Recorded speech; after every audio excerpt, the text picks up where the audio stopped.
দর্শকদের সারিতে বসা ছিলেন বাংলাদেশের সাবেক প্রধান উপদেষ্টা ডক্টর ইউনূস। বাংলাদেশের বর্তমান প্রধানমন্ত্রী জনাব তারেক রহমানে এসে অনুষ্ঠানের প্রধান অতিথির চেয়ারে বসার আগেই দর্শকদের সারিতে ডক্টর ইউনূসকে বসা দেখে তিনি সঙ্গে না বসে ডক্টর ইউনূসকে হাত ধরে স্টেজে তার চেয়ারের পাশে মধ্যে বসাইয়া প্রশংসায় ভাসলেন জনাব তারেক রহমান। বাংলাদেশের প্রধানমন্ত্রী বর্তমান জনাব তারেক রহমান, প্রশংসা কিছু কথা বলাই লাগে। প্রিয় বন্ধুরা আমার, বাংলায় একটা কথা আছে, গাছ ভালো ফল ভালো, বীজ ভালো ফসল ভালো, ওস্তাদ ভালো ছাত্র ভালো, পীর ভালো মুরিদ ভালো, বাবা মা ভালো সন্তান ভালো। তারেক রহমানের বাবা মা ভালো মানুষ ছিলেন। তারেক রহমানের বাবায় শহীদ রাষ্ট্রপতি জিয়াউর রহমান, তিনি অনেক একজন ভালো রাষ্ট্রপতি ছিলেন। বাংলাদেশের সাবেক তিনবারের প্রধানমন্ত্রী জনাব বেগম খালেদা জিয়া, তিনি মৃত্যুর পরে আল্লাহ তাআলা তার সম্মান দেখিয়ে দিয়েছেন। তার মৃত্যুর খাটলি ধরার জন্য এদেশের প্রথম সারির ওলামায়ে কেরামেরা কাঁধ লাগিয়ে দিয়েছিলেন বেগম খালেদা জিয়ার লাশ বহন করার জন্য। প্রিয় বন্ধুরা আমার, বাংলায় একটা কবিতার বাক্যে কথা আছে, এমন জীবন করিও গঠন, মরণে হাসিবে তুমি কাঁদিবে এ ভুবন। ভালো মানুষ তৈরি হয়ে দুনিয়া থেকে চলে যাও, এ দুনিয়া কাঁদবে তোমার জন্য, এ জমিন কাঁদবে তোমার জন্য। ভালো মানুষ হয়ে কবরে যাও, এ গোটা পৃথিবী তোমার জন্য কাঁদবে আর দোয়া করবে। রাসূল করিম সাল্লাল্লাহু আলাইহি ওয়াসাল্লামের হাদিস, ইদা মাতাল ইনসানু কতাআ আনহু আমালুহু ইল্লা মিন সালাসাতিন, ইল্লা মিন সাদাকাতিন জারিয়াতিন আও ইলমিন ইউনতাফাউ বিহি আও ওয়ালাদিন সালিহিন ইয়াদউ লা। মানুষ মারা গেলে তিনটা আমলের দরজা কিয়ামত পর্যন্ত আল্লাহ তাআলা খোলা রাখে, তার মধ্যে একটা নেক সন্তান। পৃথিবীতে একটা ভালো সন্তান যদি রেখে যেতে পারেন, এই ভালো সন্তানের যত ভালো কাজ, এর একটা যাজা, এর একটা সওয়াবের অংশ আল্লাহ তাআলা কিয়ামতের আগ পর্যন্ত বাবা মার কবরে পৌঁছাই দিতেই থাকবে।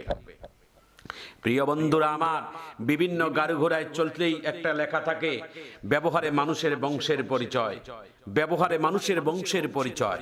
কাউকে সম্মান দিলে কি তোমার সম্মান কমবে? জনাব তারেক রহমানে, বাংলাদেশের প্রধানমন্ত্রী, তিনি ওই অনুষ্ঠানের একজন প্রধান অতিথি ছিলেন। তিনি ওই চেয়ারের মধ্যে গিয়ে দেখেন, বসার আগে দেখলেন যে বাংলাদেশের প্রধান উপদেষ্টা ডক্টর ইউনূস, তিনি নিচের সারিতে দর্শকদের কাতারে বসে আছেন। এই যে দর্শকদের কাতার থেকে সাবেক প্রধান উপদেষ্টা ডক্টর ইউনূসকে হাত ধরে নিচের চেয়ারের পাশে বসিয়ে দিলেন, এটা কি তার সম্মান কমে গেছে? জনাব তারেক রহমানের সম্মান কমছে? জনাব তারেক রহমানের সম্মান আকাশ চুমরি আল্লাহ তাআলা বাড়িয়ে দিয়েছেন এই কাজটি করার কারণে। তার মানে হচ্ছে, মানুষকে সম্মান দিতে শিখুন। মানুষকে সম্মান দিলে তোমার সম্মানকে আল্লাহ তাআলা বৃদ্ধি করে দিবে। প্রিয় বন্ধুরা আমার, এই জন্য মনে রাখবেন, মানুষকে সম্মান দিতে হবে। রাসূল করিম সাল্লাল্লাহু আলাইহি ওয়াসাল্লাম ছিলেন বিশ্ব মানবতার মুক্তির দূত। তিনি ছোট্ট বাচ্চা দেখলেও আল্লাহ রসুল তাদেরকে সম্মান করতেন, আদর করতেন। বিশ্ব নবী সাল্লাল্লাহু আলাইহি ওয়াসাল্লামের একটি ছোট্ট ঘটনা শোনাই। মসজিদে নববীর তৎকালীন সময় মুয়াজ্জিন ছিলেন হযরতে বেলাল রাদিয়াল্লাহু তাআলা আনহু। তো মসজিদে নববীতে হযরতে বেলাল যখন আযান দিতেন, বেলালের আযান শোনার জন্য মদিনার মানুষ কেন, গাছের পাখিরা পর্যন্ত, বৃক্ষ তরুলতারা পর্যন্ত তারা বেলালের আযান শোনার জন্য স্তব্ধ হয়ে থাকতো। আর তৎকালীন সময় ইহুদির কিছু সন্তানদেরকে লেলিয়ে দিয়েছে, বেলাল যখন আযান দিবে তোমরা তখন হট্টগোল করবা, যাতে করে মুসলমানদের কানে আযান যেন শুনতে না পায়। ইহুদির পল্লীতে কিছু সন্তানদেরকে ইহুদিরা লেলিয়ে দিয়েছে যে আযানের সময়, মুসলমানের আযানের সময় তোমরা এভাবে ঠাট্টা করবা, তোমরা এভাবে চিল্লাহল্লা করবা। রাসূল করিম সাল্লাল্লাহু আলাইহি ওয়াসাল্লামের কাছে একজন সাহাবী রিপোর্ট করলেন, ইয়া রাসূলুল্লাহ, মদিনার পাশে একটা ইহুদি পল্লী আছে, ওই পল্লীর সন্তানেরা আযানের সময় তারা হট্টগোল করে, মদিনাতে আযান শুনতে আমাদের ব্যাঘাত ঘটে। আল্লাহ রাসূল সাল্লাল্লাহু আলাইহি সাল্লাম বলছেন, এই এলাকার পল্লী, এই এলাকার যত যুবক ছেলে বাচ্চারা আছে তাদের সবাইকে ধরে নিয়ে আসো আমি নবীর দরবারে। রাসূল সাল্লাল্লাহু আলাইহি সাল্লামের কথা অনুযায়ী সাহাবায়ে কেরামদেরা ওই ইহুদির পল্লীর যত যুবক ছেলে আছে সবাইকে ধরে নিয়ে আসলেন। আল্লাহর নবী একটা যুবক ছেলের হাতের শরীরের মধ্যে হাত দিলেন। হাত দেওয়ার পরে আল্লাহ রসুল সাল্লাল্লাহু আলাইহি ওয়াসাল্লামের বরকতে হাত দিয়ে বলছেন, তোমার নাম কি? বলছে, আমার নাম অমুক। বলছে, তুমি কি আমার বেলালের আজানের সময় তুমি হট্টগোল করো, চিল্লাচিল্লি করো? মাথাটা নিচু করে বলছেন, জি। বলছে, তাহলে তুমি আজান কিভাবে আজান দেয়, তুমি একটু আজানের শব্দগুলো বলতে পারবা? ইহুদির সন্তান বলছে, আমি আজানের শব্দ বলতে পারবো না। আল্লাহর নবী বলে, আমি বলি, তুমি একটু শ্রবণ করো, তারপরে তুমি বলো। আল্লাহর নবীর মায়াবী কণ্ঠ দিয়ে ওই বাচ্চার সন্তান, ওই ইহুদির সন্তানের কানের মধ্যে আস্তে করে আজানের শব্দ আওয়াজ করে দিলেন।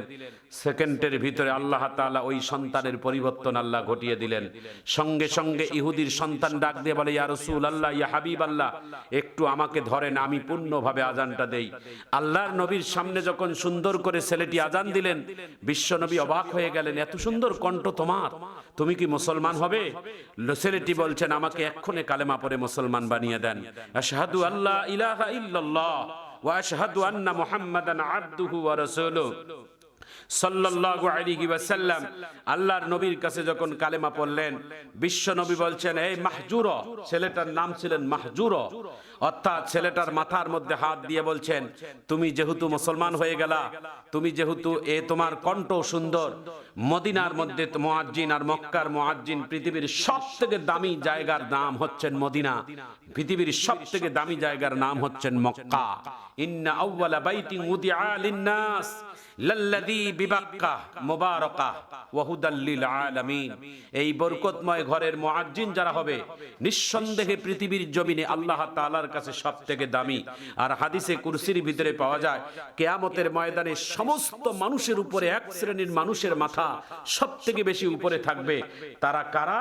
আল্লাহ রাসূল সাল্লাল্লাহু আলাইহি সাল্লাম বলছেন, তারা হচ্ছেন মসজিদের মুয়াজ্জিন, যারা মানুষকে 5 বার নামাজের জন্য আহ্বান করে, হাইয়া আলাস সালাহ হাইয়া আলাল ফালাহ, এই বলে বলে আহ্বান করে নামাজের জন্য। তাদের মাথা কিয়ামতের ময়দানে আল্লাহ তাআলা সবথেকে বেশি উঁচু করে রাখবে। রাসূল করিম সাল্লাল্লাহু আলাইহি ওয়াসাল্লাম ওই মাহজুরকে বললেন, তোমার কণ্ঠ তো অনেক সুন্দর, তুমি তো সুন্দর করে আজান দিতে পারো, আজকে থেকে তুমি হবা মক্কাতুল মুকাররমার মুয়াজ্জিন। সুবহানাল্লাহি বিহামদিহি সুবহানাল্লাহিল আযীম। যেই বাইতুল্লাহর ঝাড়ুদার হলেও তার সম্মান বেড়ে যায়, যেই বাইতুল্লাহর বাথরুম পরিষ্কার করা মেথরের সম্মান আল্লাহ তাআলার কাছে বেড়ে যায়, আর সেই বাইতুল্লাহর তিনি হলেন মুয়াজ্জিন, অর্থাৎ পৃথিবীর তামাম দুনিয়ার সবথেকে দামি ঘর, সেই নাম হচ্ছেন মক্কাতুল মুকাররমা। সেখানকার মুয়াজ্জিন আল্লাহ তাআলা ওই মাহজুরকে বানিয়ে দিলেন, যিনি একজন ইহুদির সন্তান। তিনি তখনও ইহুদি ছিলেন, বেলালের আজান শুনে কটূক্তি করতেন, আর আল্লাহর নবীর সোয়াবে তিনি সেকেন্ডের মধ্যে আল্লাহ তাআলা তাকে পরিবর্তন করে দিলেন। প্রিয় বন্ধুরা আমার, ডায়মন্ডের সাথে থাকলে মানুষের ডায়মন্ড হয়ে যায়, স্বর্ণের সাথে থাকলে স্বর্ণের মতো হয়ে যায়, দামি মানুষদের সাথে সোহবত থাকলে দামি মানুষ হওয়া যায়। ইয়া আইয়ুহাল্লাযীনা আমানুত্তাকুল্লাহ ওয়া কুনু মা'আস সাদিকিন, তোমরা মুত্তাকিন আল্লাহওয়ালা লোকদের সোহবতে থাকো। আল্লাহওয়ালা মানুষদের সোহবতে থাকলে তোমরাও আল্লাহওয়ালা একদিন হয়ে যাবে। প্রিয় বন্ধুরা আমার, সম্মান কাউকে দিলে সম্মান কারো কমে না, বরংস সম্মান আল্লাহ তাআলা বৃদ্ধি করে দেয়। রাসূল বলছেন, মান তাওয়াদুআ লিল্লাহ রাফাআহুল্লাহ, যারা বিনয়ী হয়, যারা অন্যকে সম্মান প্রদর্শন করে, আল্লাহ তাআলা বিনয়ীদেরকে সম্মান বাড়িয়ে দেয়, এবং বিনয়ী যারা, তাদের সম্মান আল্লাহ তাআলার কাছে বেশি বেড়ে যায়। প্রিয় বন্ধুরা আমার, কাউকে সম্মান দিলে কারো সম্মান কমে না, কাউকে চেয়ার ছেড়ে দিলে কারো চেয়ার কমে যায় না। একটা চেয়ার ছেড়ে দিবেন, 10টা চেয়ার বসার জন্য আল্লাহ তাআলা ব্যবস্থা করে দিবেন। আল্লাহ তাআলা আমাদের এই কথাটুকু আমল করার, মানার সবাইকে তৌফিক দান